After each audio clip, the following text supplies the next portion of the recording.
We always start the Bookless Classroom like this. That's because I'm doing work. I'm always working and playing in between, too, from what I understand. Everybody knows that already. Bookless Classroom, how are you? This is Dr. Annette Feravich, and look what I did. I finally got that updated, right? 178, I got updated, but that I've been updating. I totally forgot to update our calendar. We are here on April 9th in the classroom, working hard. We'll probably be working into the summertime, although I sure do hope conditions change so that I don't have all these people trying to hack into my identity. One, in order to steal it, and two, in order to destroy it. I know. Who has a hacker's brain? Not I. I have a teacher's brain. Yeah, that's why I do what I do. I have a teacher's brain. We are reading the book, The War to End All Wars. And because we are so smart that we are watching the Bookless Classroom, we understand what that means, don't we? We understand what that title means when it refers to World War I. It was supposed to be the war that was the last war. I remember learning that now as I think back, as I, got reacquainted with all this. It's been a long time, probably since, I don't even know. I don't know when I learned that, but it feels like it was in elementary school, although we didn't have a whole lot of history in elementary school, just saying. And I didn't have to take history in high school, so I took government is what I took. That's all I took in high school. So I didn't have a lot of history until I took my history class as an adult, around 27. So maybe that's when I learned it, but I remember it hitting me very hard. Not like emotionally broken up about it, but like confused, like really intellectually confused that America could be involved. And the title of the war really doesn't come in the midst of the war, as we heard as we were reading. I'm just looking at everything, make sure it's all cool. As we learned as we were reading, what? Oh, it was only coming to them that it was a world war. So it wasn't called World War, and it certainly wasn't called World War One until after World War Two. Right? So the concept was, and this to me also could be in hindsight too, right? Bookless Classroom, in that it was supposed to end all wars. That's the reason why we had such highfalutin technology. And it's not, how could you even call it highfalutin? It is guerrilla warfare technology. That's exactly what it is. And it seems to me, it's so interesting in El Salvador in the 1980s, when we were selling ammunitions there, we were having a hard time, and in Vietnam, because it was guerrilla warfare. America, well, no, I wouldn't say America. I don't know. I mean, Germans, certainly, but it says in this book, we invented the artillery. Okay, well, that seems like a big deal, don't you think? Okay, so here we are in the trenches, if we remember. So we are starting to get, and when I said that, I meant the picture here, but we knew that this was the chapter. If you were with me yesterday, you knew that this was the chapter where we would be talking, where we would be reading about life and death in the trenches. This, I think, it's gonna be a little bit weighty on my heart. A British sentry keeps watch in a frontline trench while his comrades sleep. July 1916. So, people there, well, we're going to read about it, but there's waste in these trenches, and that's where they're sleeping. Where would they sleep? Right? Where would they sleep? They're there in the trenches for protection. So we saw the one that was less elaborate in Belgium, or maybe it was Serbia.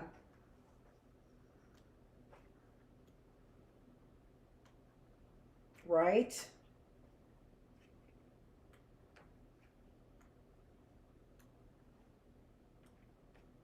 There looks like a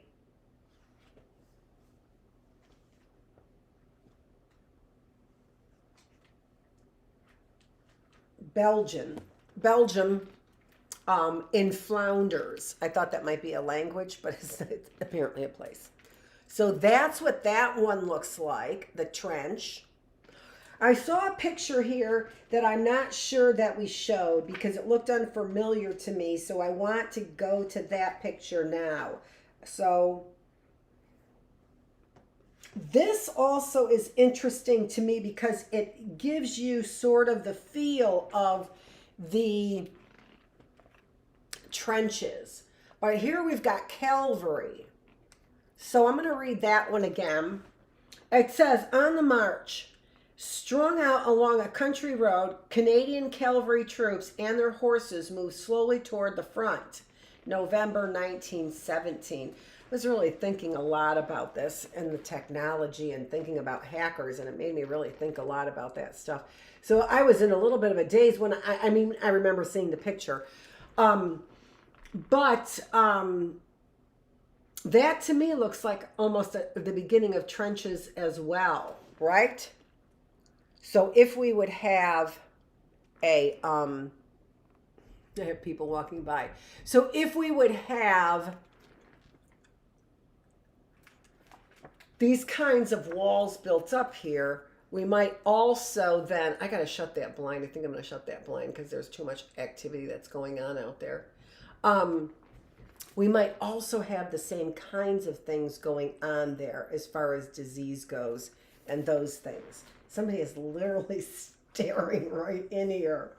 Okay, but that wasn't the picture either.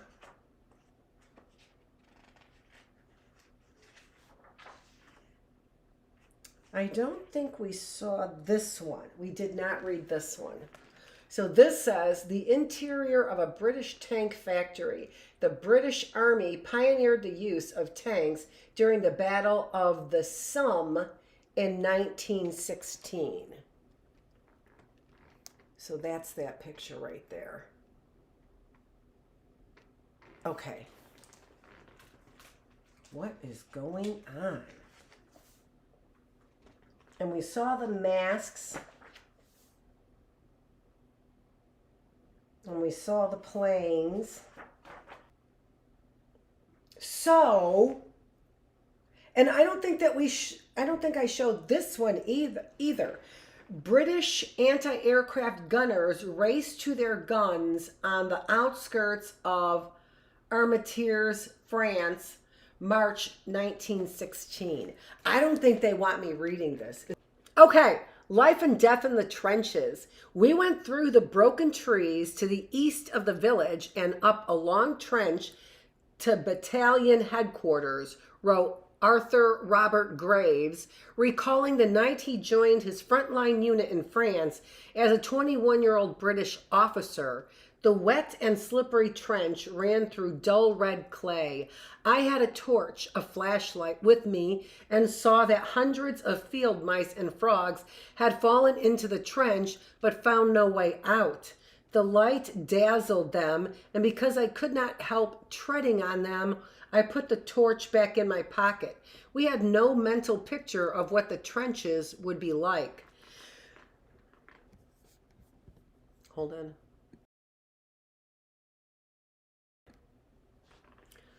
Trench warfare was not what eager volunteers had expected when they signed up to fight on the Western Front.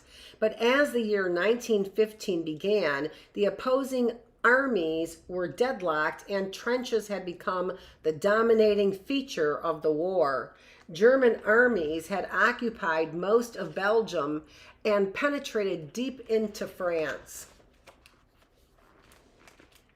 The German strategy was to hold fast, to dig and defend their entrenched positions, while at the same time attacking the battered Russian army in the east, inflicting enough losses on the Russians to knock them out of the war. Germany could then concentrate its forces in the West, where German generals were convinced the war would be decided.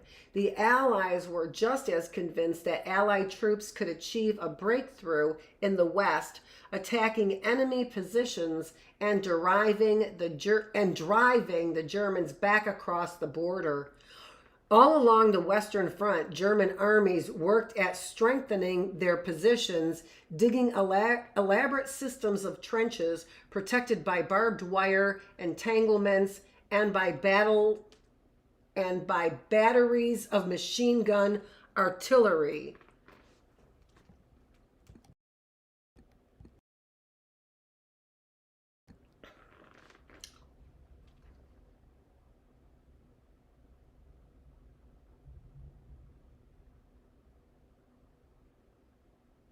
Hold on. The challenge facing the French and British armies hunkered down in their own deep entrenchments was to launch attacks across no man's land, to break into and through the zigzagging mazes of enemy fortifications, which in places were miles deep. What?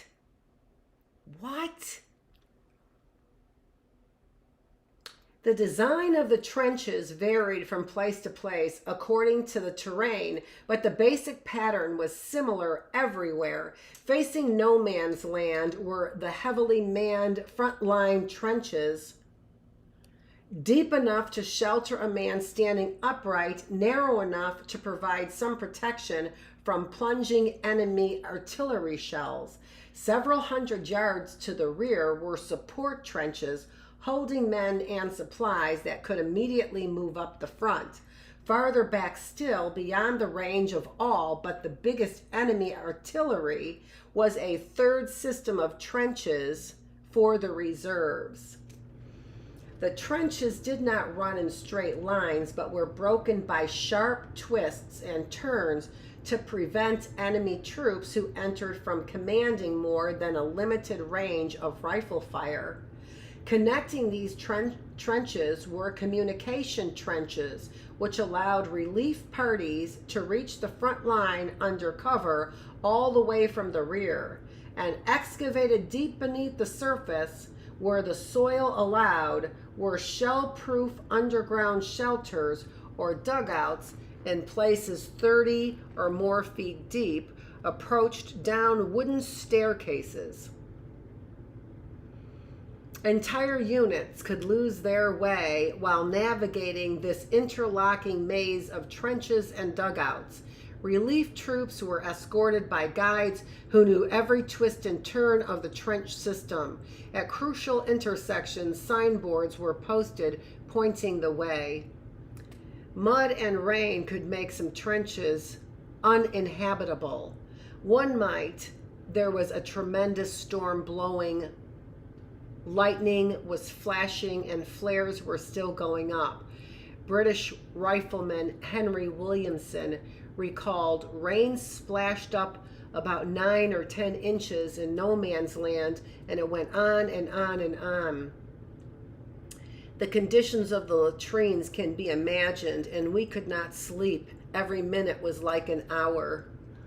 The dead were lying out in front. The rains kept on. We were in yellow clay. Our trenches were 7 feet deep. We walked about or moved very slowly in yellow water clay. When the evening came and we could get out of it, it took about an hour to climb out. Some of our chaps slipped in and were drowned. They couldn't even be seen, but were trodden on later. Trenches were constantly under repair. They were reinforced with sandbags with sheets of corrugated iron, with wooden frames supporting the raised earthen parapets that protected the soldiers from enemy fire. Underfoot, some trench interiors were floored with wooden walkways called duckboards, and hit bit by bit, Some underground living quarters, particularly those occupied by officers, were outfitted with such domestic comforts as electric lights, plank floors, fixed bedsteads, even carpets and pictures. When Robert Graves, led by a guide through a maze of underground passengers, finally arrived at his company headquarters, his hands were sticky from the clay from the inside of the trench, and my legs soaked up to the calves. But he found a 2-room timber-built shelter in the side of a trench, connecting the front and support lines with a cloth-covered table, an ornamental lamp, shelves with books and magazines, and bunks in the next room. Dear gosh. Officers and men alike shared trenches with rats and frogs, with slugs and horn beetles that burrowed into the trench walls, with lice that infested every man's clothing. Rats as big as cats scampered across sleeping men's faces at night and chewed through their clothes to get at the food in their pockets. Soldiers tried to rid the trenches of rats by shooting them, bayoneting them, bayoneting them, and clubbing them to death, but it was hopeless. A single pair of rats could produce more than 800 offspring in a year, spreading infection and contaminating food. There are 5 families of rats in the roof of my dugout, British Captain Bill Murray wrote to his family, which is 2 feet above my head in bed, and the little rats practice somersaults continuously through the night, for they have discovered that my face is a soft landing when they fall.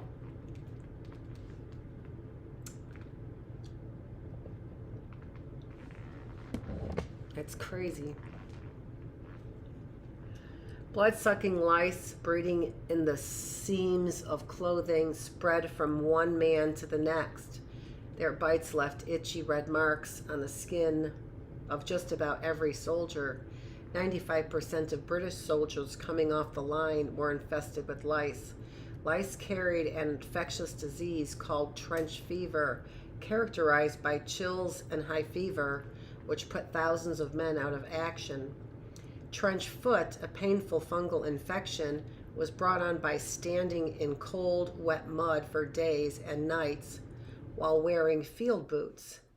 When relief troops arrived at the front, scores of men suffering from trench foot could not walk back from the trenches, but had to crawl or to be carried piggyback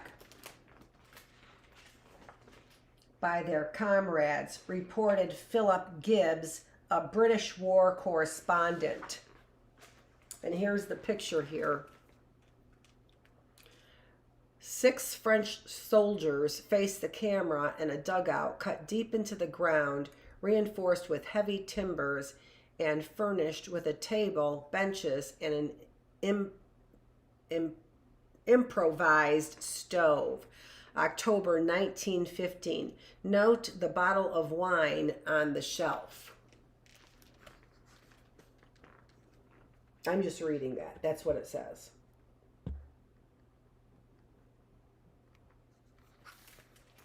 You know, no matter how improvised that is, no thanks, right? I mean, making the best of a bad situation doesn't make anybody a bad person. I don't think. I don't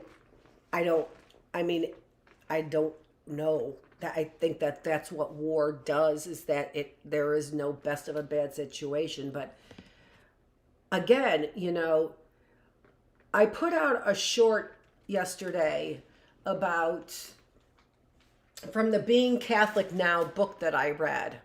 I put that short out, and well, I lost it. I'll get back to it. Oh, I know what it is. It was about The people who protested the war. The people who protested the war, it wasn't as if they didn't understand that there was evil in the world that needed to be combated. It was the fact that we were turning Americans into Americans into a violent nation, and Americans into perpetrators of violence. That I didn't say it exactly, I'm paraphrasing, but that was the problem. It's not that we don't get that things might be a lot worse. We get that things might be a lot worse. What we don't understand is why there's so much criminal behavior when there's so much money there to prevent it. That's what we don't understand. And I don't think it's hard for anybody to understand or question the ways of what's being practiced when there's this much criminal organized crime. So I saw hundreds of them, and as the winter dragged on, thousands, and many men also suffered from trench mouth, a severe bacterial infection of the gums, another hazard of life in the trenches caused by poor diet, poor hygiene, and smoking. Oh, really? Tobacco industry? Really? World War I? I'm sorry, when were you called to task? Oh, you mean when government unsealed the files 70 years later? Because that's about when you were called to task. About 70 years later. Same thing that Pfizer's doing, isn't it? With COVID. Isn't it? 70 years. Get those effing judges to seal those reports. Huh? Added to those indignities was the awful stench that hung over the front lines, a foul odor that instantly assaulted visitors. You could smell the front line miles before you could see it.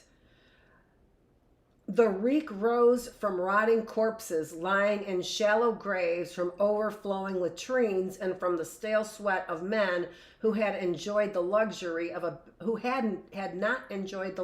a bath for weeks. Men grew accustomed to the smells, but they could never forget the artillery shells constantly raining down on them from enemy guns. It has been estimated that a third of the Allied casualties on the Western Front were suffered by men in trenches.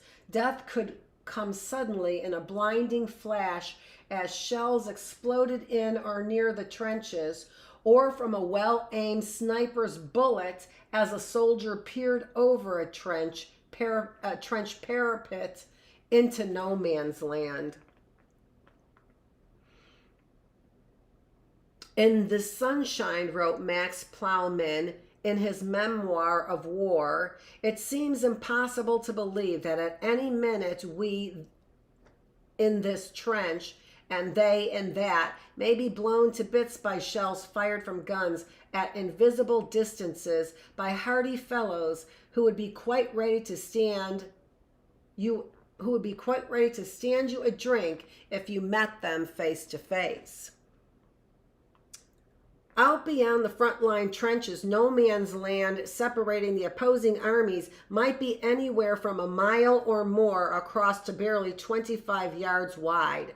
This menacing wasteland was pitted with shell craters scarred by the charred remains of dead pines, often littered with debris and dead bodies. It wasn't always possible to carry the dead back to their trenches. By day, nothing seemed to move out there, but at night, no man's land came alive with patrols that went out at dark and returned at dawn. Men crawled out of their trenches to repair strands of barbed wire or to clear a path through the wire for a planned attack the next morning. Soldiers manned forward, listening posts, eavesdropping near enemy lines, trying to pick up vital intelligence. Raiding parties went at night, hoping to bring back prisoners. Watching a raid while peering over the top of a British trench was a hair-raising affair at the start, for our field guns had so little clearance that the draft of their shells could be felt on the back of one's neck. What was to be seen was like nothing else. Against the night, there was a wild dance of red, sharp spurts of fire seen through a thickening haze. There was always the chance that men moving through the darkness of no man's land might be suddenly silhouetted by an enemy flare and targeted by machine guns. Because no one could be expected to endure these perils for long, men were rotated on a regular schedule wherever possible. A battalion would spend perhaps a week on the front line and would then be pulling back for a stint at the support line, then moved to the reserve line, and finally shunted to the rear before returning to the front for another cycle. Wow. Wow. I mean, it's war, and that really does sound like there are real accidental solutions that it is like an experiment, isn't it? It's like an experiment. It's like an experiment. What would they do during war? And when you put them in they would build trenches like rats. I mean, isn't that the way that eugenists would describe it? Absolutely. Right? So building tunnels like rats. And then, you know, the dominant rats would have better facilities, and then they would figure out what to do with their dead.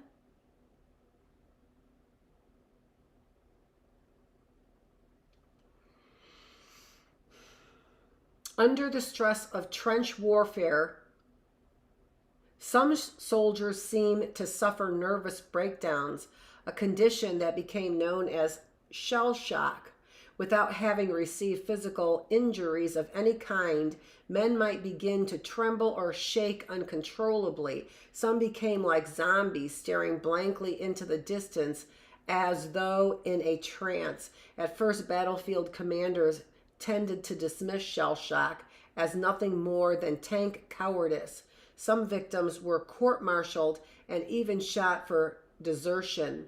But medical doctors increasingly viewed shell shock as a serious disorder, an understandable reaction to feelings of utter helplessness when on the receiving end of the bombardment, or when ordered to climb out of a hole in the face of a blanketing machine gun fire and risk sudden death. So let's look at the pictures here. A German soldier washes his feet in a trench in preparation for an inspection. Having wet feet for a long period could cause trench foot, a painful fungal infection.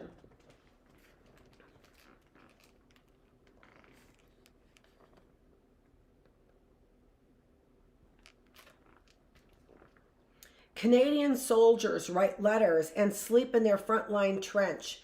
April 1918. Nighttime in the trenches was usually the busiest time, when reconnaissance patrols, wiring crews, and raiding parties went out under cover of darkness. During daylight hours, soldiers often had a chance to relax and catch a little sleep.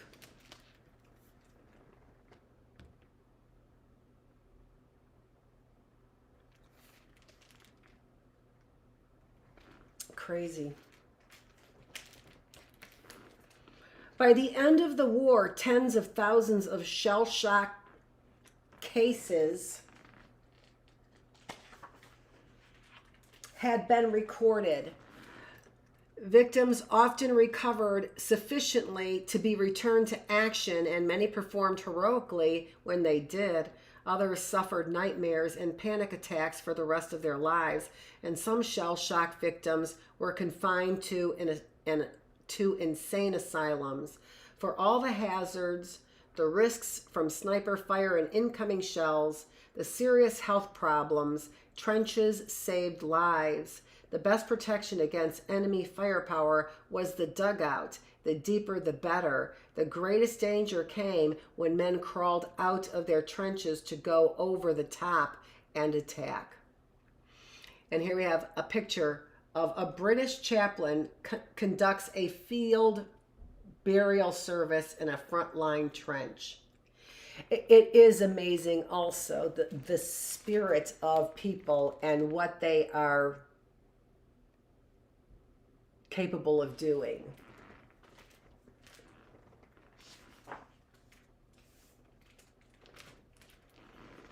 Over the top. Canadian troops go over the top during a training exercise in France, October 1916.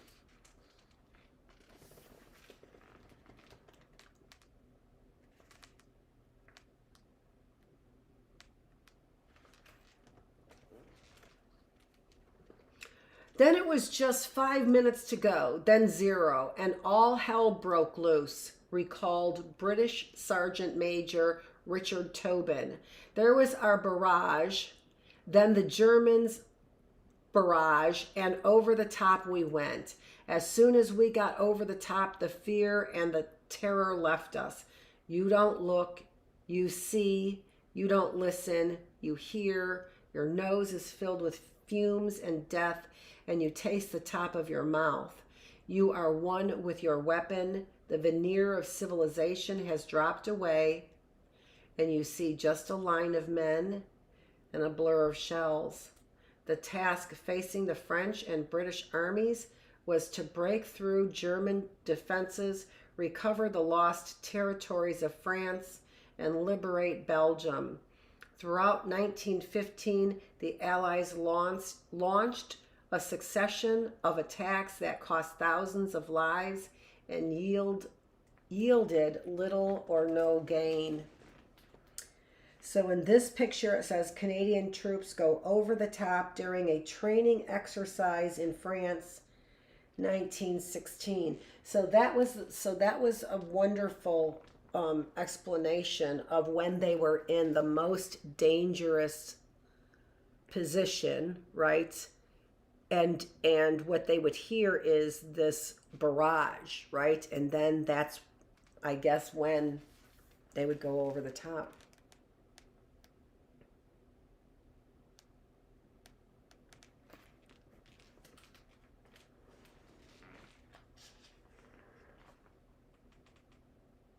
But this attack that yields almost no gains in the war, that also, again, it is a consequence of war. I don't think people think about that. I don't know. I think generals should think about that. The law, but I would assume that if you were to annihilate your enemy, you would assume more gain.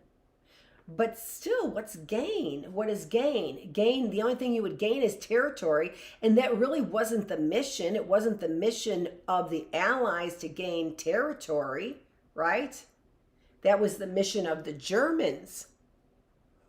And probably not even there. Were they the Entente?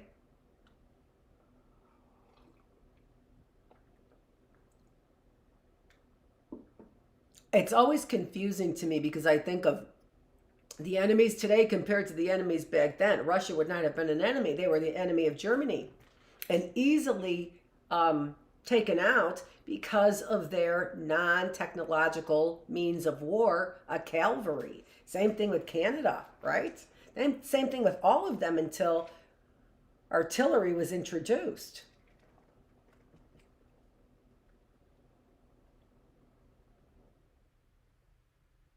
Okay, so here in this actual combat shot, French troops at top attack a German position in 1917. The French soldier at the center of the photo has been shot and is about to fall. Oh, dear goodness gracious.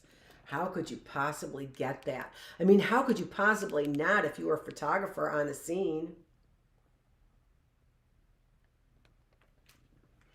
And then here, the ghost village of Neuve Chapelle in northern France after its capture by the British, March 1915.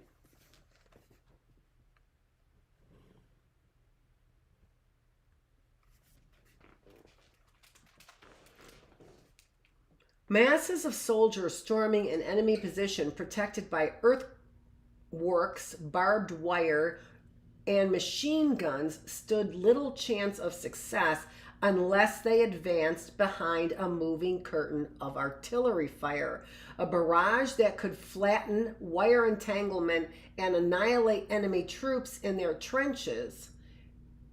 And even when the attackers managed to reach the first line of opposing trenches, they seldom could penetrate beyond, for they themselves became vulnerable to enemy artillery and counterattacks.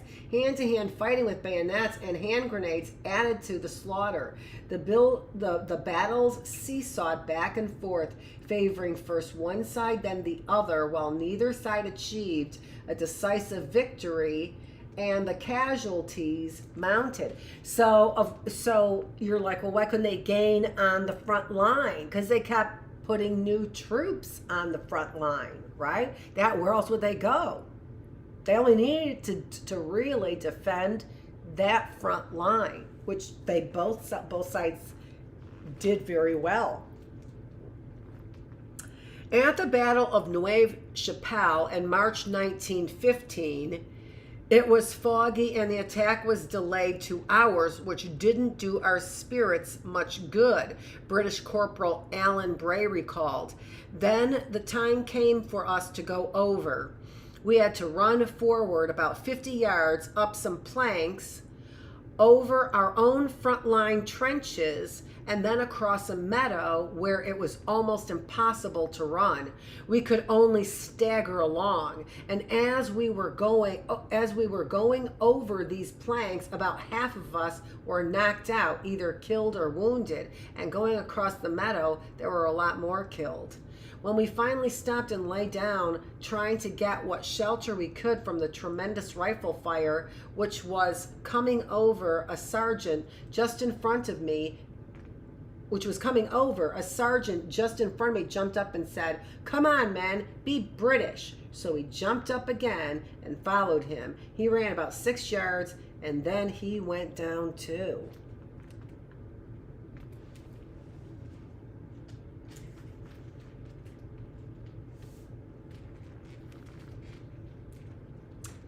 Well, then there were about a dozen of us left, and we ran on another 20 yards toward the German trenches. Those trenches were literally packed. The men were standing 4 deep, firing machine guns and rifles straight at us. We found ourselves looking straight up at the German trenches while they were firing straight down, gradually picking us off. Eventually, there were only myself and another chap that weren't hit. After 3 days and nights under fire at Neuve Chapelle, British troops were so exhausted that they fell asleep. According to the official British history of the battle, they could only be aroused by the use of force, a process made very lengthy by the fact that the battlefield was covered with British and German dead, who in the dark were indistinguishable from the sleepers. When the battle was over, the British had succeeded in capturing just 1,200 yards of ground in what was now the ghost village of Neuve Chapelle, while suffering more than 11,000 casualties. I was wounded in the battle and taken to the casualty clearing station. Trooper Walter Becklade of the 5th Cavalry Brigade recorded. I was beside a fellow who had got his arms bandaged up. I'd simply got my right arm bandaged. He was trying to light his pipe but couldn't get on very well, so I offered to fill and light it for him. But when I'd lit it, I suddenly realized he had nowhere to put it, as he had his lower jaw blown away. So I smoked the pipe, and he smelt the tobacco. That was all the poor chap could have. Even during lulls in the fighting, it was impossible to escape the sight and smell of death. Private Jack Mackenzie of the Cameron Highlanders wrote to his wife in Scotland, "We relieved our 4th Battalion in here. These are the trenches which they lost so many men in capturing, and is just one vast dead house. The stench in some places is something awful. The first thing we had to do was dig the trenches deeper and otherwise repair them, and we came across bodies all over the place. But we have buried the most of them properly now. The groomed behind us is covered yet by dead Camerons and Germans who fell on the 17th of May, and we go out at night and hurry them. It is a rotten job, as they are very decomposed, but it has to be done, and we think it only right to their relatives at home to put their poor bodies under the ground properly. I'd never seen a dead man and was very afraid of seeing anybody killed in front of my eyes." British Lieutenant Robert Talbot Kelly remembered. To overcome his fears, he climbed down into an abandoned German trench that had been fought over weeks before and was now behind the British front line. I wandered along this old German trench for a bit and was very interested in the way it was made. Then suddenly, round the bend in the trench, I came to a great bay which was full of dead Germans, but they weren't a bit horrible. They had been dead for about 6 weeks, and weather and rats and maggots and everything else had done their stuff. Now they were just shiny skeletons in their uniforms, held together by the dry sinews that wound round their bones. They were still wearing their uniforms. This picture says, "Death on the wire in no man's land." These French troops were shot as they attempted to cut a path through German barbed wire defenses. It just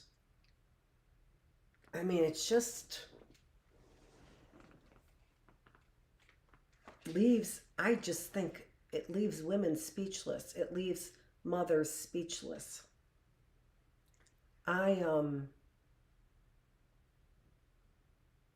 But I do understand why, we read from Being Catholic Now yesterday. And I feel like that could have been my son who said, because I know I could swear there was a window of draft going on, and I was the one who tried to convince him to take a pacifist view, and he wouldn't have. He wouldn't have. Or maybe he wouldn't have. I don't know. I don't know for sure, because those are things that husbands and sons hide from mothers, I think. And then mothers can be mothers, and we could say what we need to say about the ridiculousness and the economy of war, right?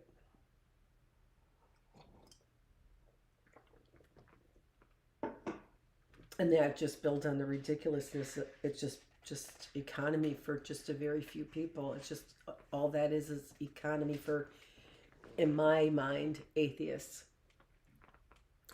They were still wearing their uniforms and still in the attitude in which they had died, possibly from a great shell burst. It was a most weird and extraordinary picture, and I was absolutely fascinated. A skull, grins at you in a silly way. It laughs at you and more or less says, "Fancy coming here all terrified of dead men. Look how silly we look." So interesting. different perspectives. So interesting. In September 1915, the Allies launched a major offensive in France, hoping to break through enemy lines, drive the Germans back to the Meuse River, and end the war. French forces attacked in the Champagne region, while the British stormed German defenses in the mining area around the town of Loos. In both sectors, the attacks were preceded by the discharge of chlorine gas, the first time poison gas had been used by the Allies. At Loos, the gas hung over no man's land and drifted back into the British trenches, sickening hundreds of men and holding up their advance. Okay, so let's take a peek at that one more time.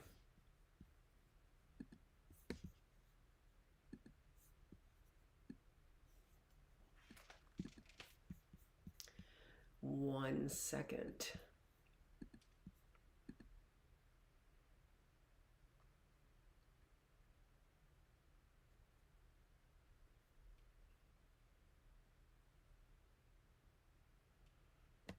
Oh my gosh, you can't see. All right, I have to do that. That's not it. There, oh, I saw it and I didn't. Okay.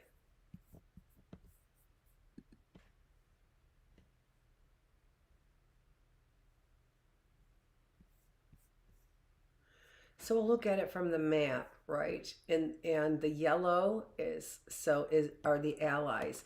So that is French, Russia, England, Italy, we see there, right? And then we see the Central Powers, which that's Germany, Austria, Hungary, and then we've got the Ottoman Empire, right? So that would be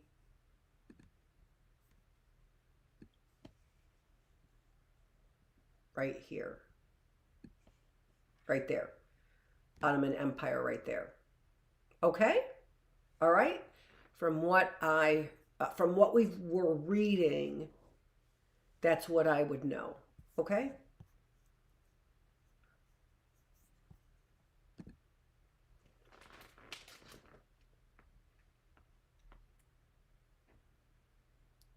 So those are the people.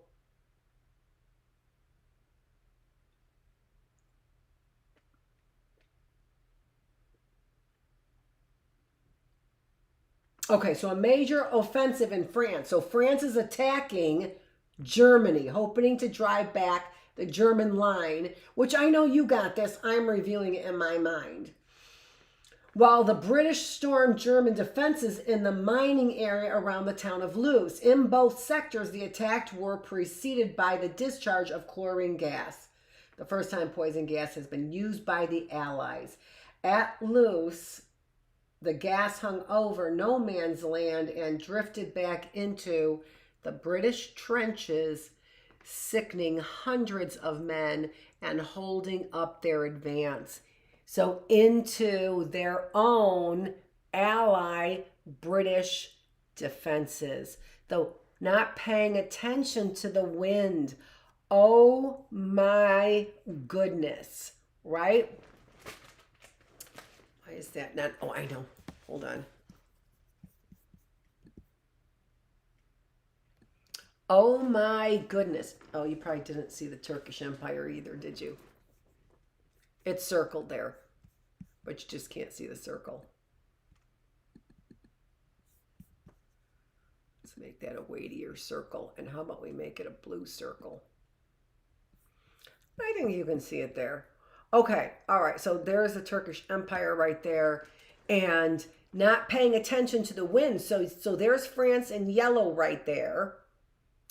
Going in poison gas to go to Germany, Austria, Hungary in red. And what does it do? Floats backwards into the English trenches, the British trenches.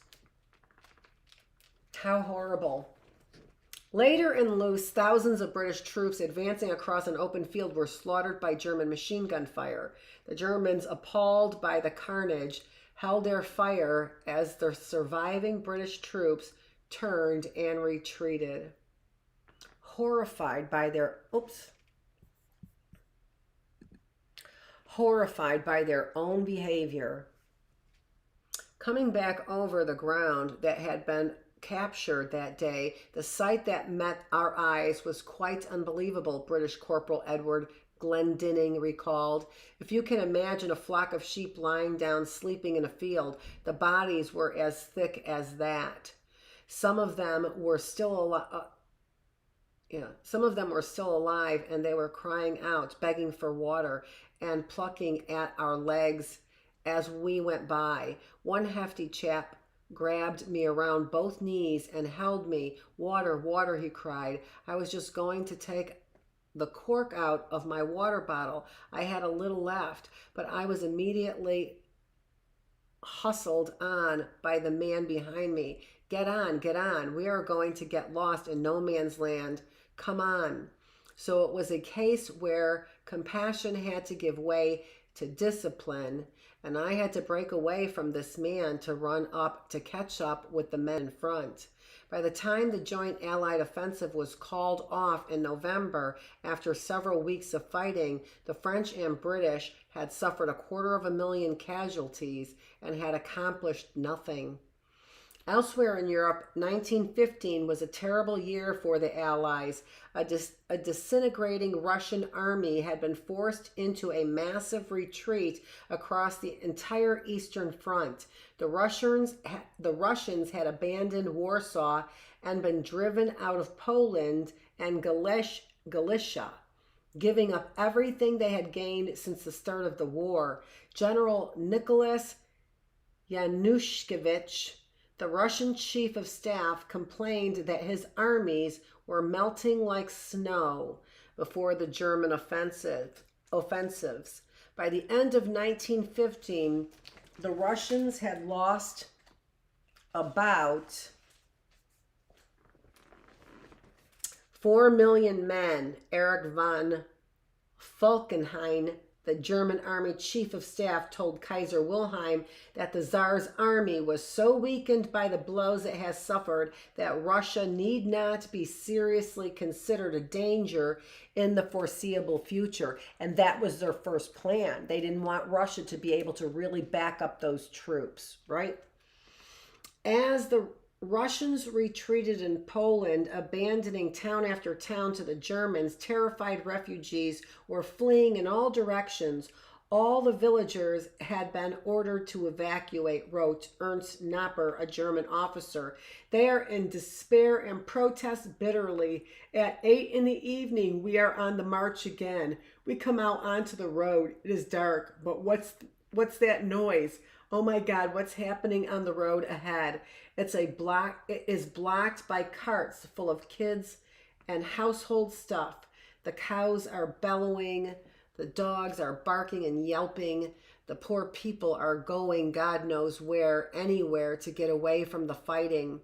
But the old nags don't have the strength to pull the loads. The air is filled with the sound of horses being whipped, and still the carts won't move. We don't have the heart to just drive through them. It's such a heartbreaking scene. We drag one cart after another out of the mud, get them onto the main road, and then onto the bridge over the river Naru. I pity them all, particularly the little children sitting in the carts or in their mother's arms. They don't understand what is happening around them.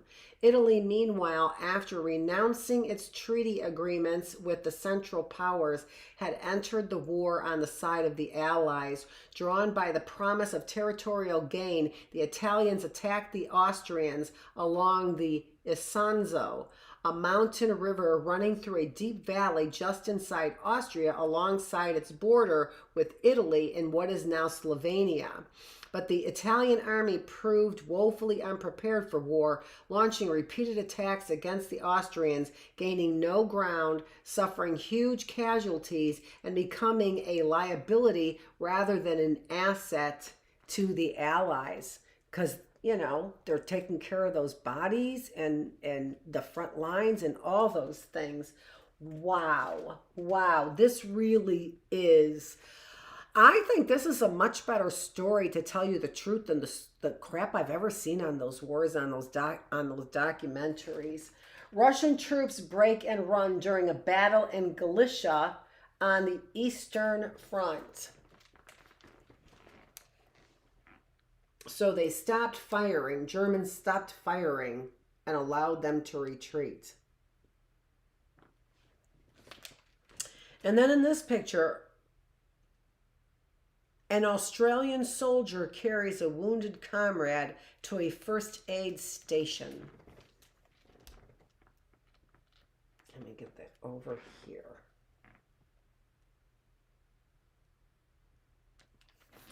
And then there's going to be, the next page is an overleaf here. Australian troops charge a Turkish position on the Gallipoli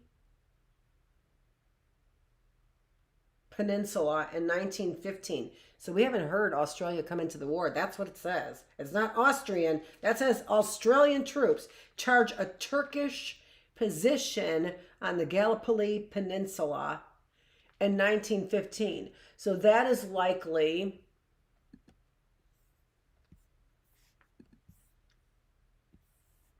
let's look for a peninsula.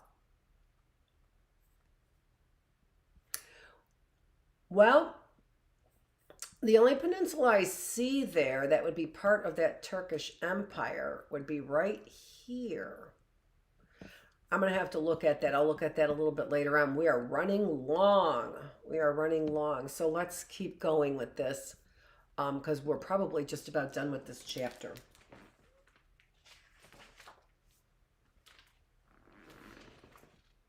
British, Australian, and New Zealand troops landed on the peninsula in April, while French troops staged a diversionary landing to the south. In August, the Allies made a second landing at Suvla Bay on the peninsula, suffering heavy losses. The Turks unexpectedly put up a fierce resistance, and for months the Allies were unable to break away from their narrow beachhead positions, while the death rate mounted as a result of fighting and rampant disease. In December, the Allies began an orderly withdrawal, leaving Turkey still in control of the Dardanelles and still in the war. Total casualties on both sides were around 500,000. By the end of 1915, all hopes for a short war had vanished. With the Russians almost written off by both sides, it seemed increasingly likely that the war would be decided on the Western Front. Interesting. So the Eastern Front there really, but I also remember in elementary school or whenever I read about the numbers, that you could see the numbers escalate, and as you watch the numbers escalate, they were escalating the same on both sides, the numbers of deaths. They were escalating the same on both sides. So if they are the same on both sides, you can clearly see visually the numbers. Nobody's winning this war. That is just craziness. I mean, no land is being taken and no clear winner in the number of deaths. I forgot to read this.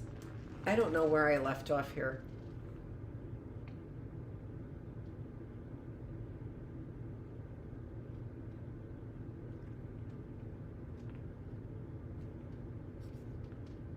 Right here, I didn't read this. The little Balkans nation of Bulgaria, watching the Italian and Russian setbacks, threw in its lot with the Central Powers. In October, a combined Austrian, German, Bulgarian invasion finally succeeded in crushing Serbia, occupying the kingdom and driving the defeated remnants of the Serbian army out completely. Now that clearly is what the goal of the war was. So they finally, they're getting to this, and this is going to be in 1 year into the war. They got what they wanted. It looks like 1915. But the biggest blow to the Allied cause in 1915 was the failure of the Gallipoli campaign, an attempt to force Turkey out of the war and to open a supply route from the Mediterranean to southern Russia. The Gallipoli Peninsula in Turkey commanded the entrance to the heavily fortified Dardanelles, the narrow waterway connecting the Aegean Sea with the Black Sea and Russia beyond. In an attempt to gain control of this strategic channel, British, Australian, and New Zealand troops landed on the peninsula in April, while French troops staged a diversionary landing in the south. In August, the Allies made a second landing at Suvla Bay on the peninsula, suffering heavy losses. The Turks unexpectedly put up a fierce resistance, and for months the Allies were unable to break away from their narrow beachhead positions, while the death rate mounted as a result of fighting and rampant disease. In December, the Allies began an orderly withdrawal, leaving Turkey still in control of the Dardanelles and still in the war. Total casualties on both sides were around 500,000. By the end of 1915, all hopes for a short war had vanished. With Russians almost written off by both sides, it seemed increasingly likely that the war would be decided on the Western Front. As I've read, we are going to start chapter 9 and probably read 9 and 10. So we're going a little long in our Bookless Classroom to get 2 chapters in and not stop in the middle. It is riveting. I knew a middle school book would do it justice. Isn't that crazy? It is to me. Thank you so much for joining me here in the classroom. I am Dr. Annette Feravich, and I'm here in the Bookless Classroom, day 178. I hope that, I don't like reading about war. That is just filled with, it is so informative. I'm on the edge of my seat. I hope you are too. Thanks for joining me. See you tomorrow.